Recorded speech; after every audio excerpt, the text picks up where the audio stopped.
from Birth Health. We are going to discuss today a very crucial health issues of our community. And the main reason of this discussion to make our people aware, particularly in the Black and African community as well as in the Asian community, that many members of our community are suffering from various kidney or organ-related disease. And unless the community members come forward to donate their kidneys or organs, there will be many lives will be suffering, and some of them will be probably dying without having an organ.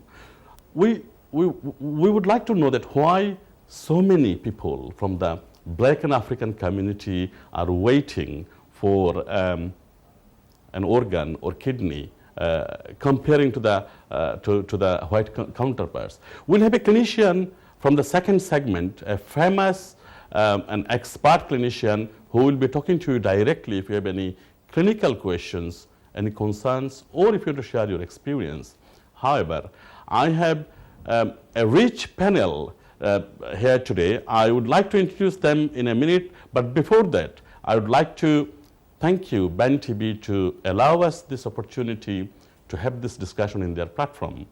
In the same time, if you note that there will be a telephone number on the screen.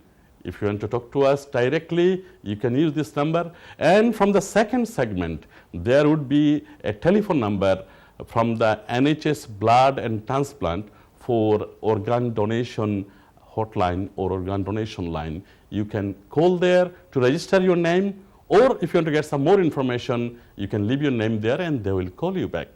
Let me introduce my panel here today. On my far right, I have Val Lee, who has been working in the NHS, who has worked in the NHS for a very long time. Now she's leading organ donation committee of Whips Cross Hospital, which is part of Birth Health NHS Trust. Welcome to the show. Thank you. And then I have Sabra Saeed. She is a representative of our patient panel at Whips Cross Hospital, and as well as she's herself a patient of needing organs. Yes. And then I have another exciting guest here, Dela Ido. She's an author of More Than a Match. And we would like to know from Dela at some stage that what motivated her to write this book. Let me ask my first question to Val. Can you tell us that why you are leading this campaign? What motivated you to engage with this campaign to raise awareness within the Black and African community as well as Asian communities?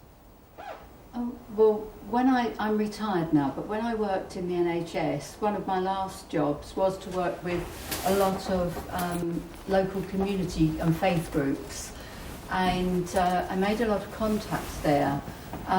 Working within the NHS, I learned that people from an ethnic minority are much more likely to contract the diseases that lead to organ failure. And we're talking about diabetes, we're talking about renal failure, we're talking about heart failure. And they're 3 times more likely to need an organ if those organs fail than a white person. So it feels very timely. The NHS Blood and Transplant are running a campaign to try and get the numbers up of people from ethnic minorities on the organ donor register, but also because people from an ethnic minority, if they're ever in a position where they're asked if they would be prepared to agree to the donation of their loved one's organs after they died, they're most likely to say no. And so we're trying to raise awareness, and we want to get people talking about organ donation and give them the opportunity to ask questions. Excellent, excellent. And thank you for doing this as well. I'm sure that our viewers can hear from you that what are the reasons that our people are more prone for kidney diseases or organ-related diseases, as well as there's a greater need from our community. Let me ask this question to Sabra. Sabra, you are waiting to receive a kidney, am I right? Yes. Okay, how long you are waiting for? I've been waiting for 3 years. For 3 years? Yes. What are the barriers or obstacles you have to receive a kidney? Yes, you have to have a kidney that matches you. And naturally, If So I cannot have a kidney from anyone else? No. All right, okay. It has to match your tissue, it has to match your blood. It must be so that your body does not reject it. So the easiest way for us would be if an Asian person was to donate their kidney. But our people are they're not so forward in donating. In fact, they have lots of concerns. And there's not enough information around for them to realize. Are you saying that there are cultural matchings in the system, that that's right. if someone comes from your background, more likely their kidney will match with your kidney? Yes. Right, okay. Yeah. Okay. But they hesitate to donate their kidney. So that's why we're trying to spread the word that we Asians and black people are the ones who most need these organs, because we are more likely to have the diseases that causes kidney failure.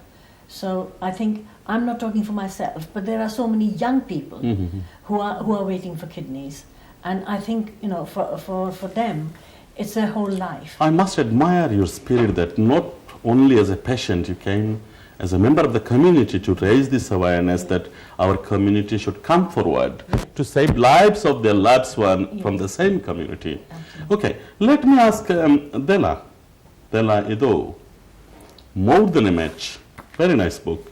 What motivated you to write this book, Della? A couple of years ago, I offered to be a kidney donor for my brother who has kidney failure. You wanted to be a kidney donor for your my brother, yes. Right, okay. He was waiting for a transplant. Okay. So that motivated me to actually write the book to raise awareness and to encourage a lot more Black and Caribbean people to come forward as living donors to help their loved ones who need a kidney transplant. And hopefully the book will raise awareness, because it deals with the cultures and the religious reasons why a lot of Black Afro-Caribbean people don't donate. I'm really inspired to see some of the inspirational people who are coming from the same problematic background and raising themselves to solve problems for others as well. Well done, ladies. Now, Val, apart from this media engagement, are you doing anything else to raise awareness in the community? Yes, each year we have an event at the hospital to celebrate National Transplant Week, and we use that opportunity to give out information. We have clinicians there, they will answer questions, and we usually get some people sign up on the spot to join the organ donor register, and that week commencing the 8th of July. So that's later on in the year. But what we will be doing quite soon, next month, the 21st of May, we're holding a conference. Sorry, did you say 21st of May? 21st of May. Okay. We're holding a conference. It's in Waltham Forest at a place called the Epicenter. Epicenter in Waltham Forest. It's off Leytonstone High Road, and it is a community hall, so quite a few people know it. But it's easy access by public transport. Okay, if I go there, what I can expect to get there in this conference? Well, we're combining information around healthy living. So we've got some eminent speakers on cardiology, what causes heart disease. We've got a speaker talking about diabetes and new research in diabetes care, and we've got your speaker tonight, Magdi Yaqub, who's coming to talk about renal failure and to tell the realities of what it's like being on dialysis, what life is like on dialysis. Will they deliver a speech, or the attendees will be able to talk to them if they have any questions? I have actually asked all the speakers to limit their talk to a maximum of 10 minutes. Okay. Because within that half an hour, what we want to happen is to have a debate. We want people to ask as many questions as possible. Okay. Because what we want, this is a golden opportunity for people to come from the local community. We're inviting staff. And finding a consultant in the community center. These speakers are a captive exactly. Audience for the conference audience. Sure. So therefore, what we want to do is to encourage people to ask all those questions that they won't find out by going onto the website, all the questions that go around their head, and try and allay some of the fears. Right, excellent. What time you're starting this conference? It's from 11 o'clock in the morning until 3 in the afternoon. It's completely free. Until 3 in the afternoon. Yes. In between, there are many people who will be with diabetes and people will be hungry at lunchtime. Are you providing any lunch there, refreshments? Yes, it's a free lunch as well as a free conference. Okay. And we've tried to Wow. select food that will suit any number of people from any number of cultures attending. So And there will be we've also- multicultural foods. Multicultural food, Super. but we've also tried to ensure that we won't get told off by our cardiologist who will be looking for healthy eating too. So viewers, apart from today's program, obviously we'll have a renal consultant, a professor of this particular field. You can talk to him live on this show from the second segment. Apart from this media event, there will be consultant who sometimes we wait quite long time to see in the event on 21st of May in the epicenter in Leighton High Street. Off Leytonstone High Road. Of Leytonstone Near Cattle High Road. Leisure Centre. And remember, there will be free lunch as well. So I would love to go there and hopefully see you there. Well, Sabra. Sorry, Please, Simon. please. Given that we've talked about the conference, if anyone wants to come, they'd be very welcome. And probably the easiest thing to do is to contact Whipps Cross, Pam Wood. Pam Wood at Whipps Cross. Contact Pam Wood at Whipps Cross Hospital. Go on to the website there. Okay, I'm nearing to the break now. I need to be very quick. Sabra, I need to ask you a crucial question. We sometimes get very good compliments from our patients. Sometimes, obviously, we get some concern as well. Everybody's experience is not same. As a patient and as a patient plan representative, what is your experience of using our hospitals, particularly renal services? The renal services are really good in Whipps Cross Hospital. We've got 3 whole wards and every ward has 3 sessions, a morning, afternoon and an evening session, the twilight session. And so the nurses are very good, they're very experienced. People have different ways of receiving dialysis. One way of receiving dialysis is through your hand. You have a fistula and made up a surgery done in your hand, and you get your thing. And the other one is through your neck. You can have a line through your neck. So there are various ways of receiving dialysis. But my experience has always been very good. The nurses are very caring. That's very good to know. Yes. Very good to know that. And there's so many cuts going on, and yet they've kept up all the good the standard of the services. Yes, that's very good to know. Yeah. Della, what do you think that will change our attitude towards, particularly the new generation, towards this organ donation? What are the things will help to change their attitude? I think personally for myself and from our own experience, I think we need a lot more information, a lot more awareness with regards to not only getting people to sign up on the organ donor register, but also information on living donation, because that's an area that a lot of people don't know about. And I think that will actually help a lot of black people to actually consider that as an option to help their loved ones who do have kidney failure and are looking for a transplant. Super. Okay. Val, obviously you'll be leaving after the show and I need to go to the break within the next half minutes. What will be your message to the viewers of Ben TV and the wider community? I think it's really important that people talk about organ donation and the possibility, so that they've talked to their family, they've talked to their friends, and their family know what their wishes are. If you can imagine, if someone is in a terrible accident, they die, their family are asked about donating organs, they've never had that discussion and they don't know what their patient would want. And that's a really frightening decision to be making. I'm sure Sabra will say probably the same things, but I have time to go to a break. Thank you very much for coming to the show. And after the show, we'll be joining with the famous clinician and Bella as well, with yourself as well, to talk more about it. Thank you very much for coming to the show. Thank you. Please stay with us, viewers. We'll be back here soon. Thank you.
Welcome back. As mentioned in our first segment, that there are changes in our panel, and now we have joined with our main speaker of this talk show, eminent professor and renal consultant, Mr. Magdi Yaqub. Welcome to the show. Thank you very much. Thank you for making it as well. It's an honor that you have managed to attend to our show.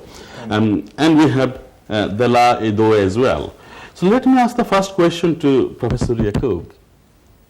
What is kidney donation or kidney problem? Can you tell us a little bit about it? Kidney donation, if you were to define it, is that if somebody who's got end-stage kidney failure, which means that his kidneys have ceased to function permanently, the only option for that person would be to go on dialysis, which is very restrictive. It affects the quality of life of the person. And also we have learned that it also reduces the survival of the patient. It affects the survival. And in order to take over all these side effects, the best treatment and the best quality of life as well as the survival is in giving him a new kidney. And that kidney could come from either their own relatives, even their friends. Increasingly people who even don't know anyone, they just give it as for ultra strict reasons. And also there is a very important source that if somebody passes away who is otherwise suitable and has got no kidney failure himself and he's been declared dead, his kidneys can be used to a person who give him a needs completely kidney. new life. And there is no two words about it, that by giving a new kidney to the person, not only is the quality of life, but it is also prolongs the survival of the person. rates of the patient. So it's life-saving in a way. Sure. Because dialysis does shorten the life, but transplant restores his normal life expectancy to some extent. You are a very experienced clinician, expert on the field. Why you think patients from Black African and ethnic minority communities are waiting longer than their white counterparts to receive a kidney or organ? If you were to look at the British population, 2% of the British population comes from black minority. 4% comes from Asians, Indo-Asians. Okay. So we overall, ethnic minorities in Britain are 8%. Okay. And if you were to look at the number of people on the waiting list at the moment, 1/4 are from our background. Right. And that explains only one thing, that our patients or patients from our backgrounds have got high incidence of developing kidney failure. And that is to some extent due to the 2 or 3 key conditions which are associated with kidney failure. One of them is high blood pressure and diabetes. The unfortunate thing with both of these things is that they are asymptomatic to some extent in early phases. Okay. And our people from our background don't go to even see their general practitioners. Right. Because there is this cultural taboo, in my opinion, that if I go to a doctor, they will find something wrong. Right. And this is the one thing which is a very, very difficult thing to cross and get it to our patients, that it's good to find something wrong and treat it now so that you don't end up on dialysis in the first place. Okay. So we do have very high incidence of kidney failure in the first place. And because our people from our minority group, they don't become donors. So if I was to give you one statistics, which is I think very sobering, if you were to hear, that if a person who has been declared brain dead and is certified dead, and if Can I take a call? I think quite few callers waiting for a long time. So let me take a call. Hello, caller. Good evening. Hello, good evening. A good show. My question basically, as the professor has identified, within our own community, it's very hard for when somebody dies not to be buried completely. Now, apart from that, how do we feel that the community will find this very relevant, even though it is a relevant issue that has been discussed, whereby people can actually donate? But apart from that, how do people actually identify that they have a kidney problem, so that likewise they could be in the position of needing somebody to donate kidney to their own condition? Hopefully we will be able to discussing these issues through our discussions, or we'll try to answer it at some stage of this program. Thank you for calling us. Sorry, you were saying about the black ethnic minorities. The sobering statistics I was going to say, that like for like, if we have in our intensive care somebody who has been certified dead, and if we were to approach their loved ones for that particular person to be used as a donor, if he comes or she comes from a white background, 70 to 80% of the chances that his relative will allow us to use him as a donor. Okay. The same if you were to go to a black minority or Asian minority. At best, there will be 20% chance that we'll be allowed to use him as a donor. Right. So clearly, more of our patients waiting on the list, and less number of patients coming forward to be a donor. And I think you heard earlier in the earlier segment that there are clear differences in our blood groups from our local indigenous population, and also the tissue type differences. Sure. So it would be easier for clinician like myself to be able to find somebody suitable match. Right, okay. And the reason would be that our waiting time would then be shorter. Let me go to Della. More than a match, a suitable match and more than a match. how you differentiate it from your experience, from your family story. Well, I totally agree with what you said in terms of dialysis. Unfortunately, we were not compatible, you know, to be able to donate to my brother as a living donor. So he's actually still on dialysis at the moment. And the challenges of dialysis really affects the quality of life. I've seen him on dialysis. He does his dialysis at home, and it's so challenging. Can I stop you here and Yes, take a you can. call? Quite a few callers are waiting for a long time. Hello, caller, good evening. Good evening. Hello. Hello. Thank you for calling us. What is your question? My question is, can anyone be a live donor? Okay. Thank you. Please be with us and we'll try to answer this question at some stage of this program. Thank you. Okay, Dalla, sorry. So I was saying, so in terms of dialysis, the best option really is to be a live donor, because the chance of success is much higher when you're related, but it's also the quality of life. You can't compare having a kidney than being on dialysis. Can I stop you here? Yes. You are saying that it's better to have a live donor. Yes. I have 2 kidneys. There is a slogan that 1 kidney is enough. Yes. Now, if I give up 1 kidney or donate 1 kidney, what will be my situation? If you were to look at the data, because I think the earlier transplant was done in 1950s. And 1950s? 1950s. Okay. It was the first identical twin transplant done in USA. And since that day, people have been capturing the data of the donors, particularly in the live-related setting. And we have got a wealth of data going over 40, 50 years, which captures the data of ethnic minorities when they become a donor, as well as white people. And so far, I would like to say that all the data suggests that those people who are donors tend to outlive their peers in general population. Okay. And the reason is that we subject our donors to this type of test, which I would myself would not be subjecting myself. Okay. Because I am after any minor abnormality that person would have to pick that up, and if that is the case, we don't go ahead. Right. Can I Okay. just add to that? Please, yeah. You're quite right, because I went through the test to be a living donor, and it is very, very, very strict. And the NHS won't take any risks. They won't put your health at risk. Because those are some of the issues that people are afraid that, would my health be at risk? But you have to go through a really strong, strict medical examination before you can actually become a donor. So that's rather helpful in a way that you're going through all this medical checkup. Yes. If there are any other problems that can be identified as well. Yes. Okay. And it's about 3 to 4 months, so there's a lot of tests that you have to go through to ensure that compatibility. But I also want to say one thing, because one of the fears that a lot of Black Caribbean people have is the mistrust of the medical profession. And they somehow feel that their needs are not catered for, and they're just going to whip out their kidney with no consideration to them. I want to say that's not true, because when I was told that I couldn't be a donor because there was a slight risk to my health, I actually said to the NHS, I want to take that risk for my brother.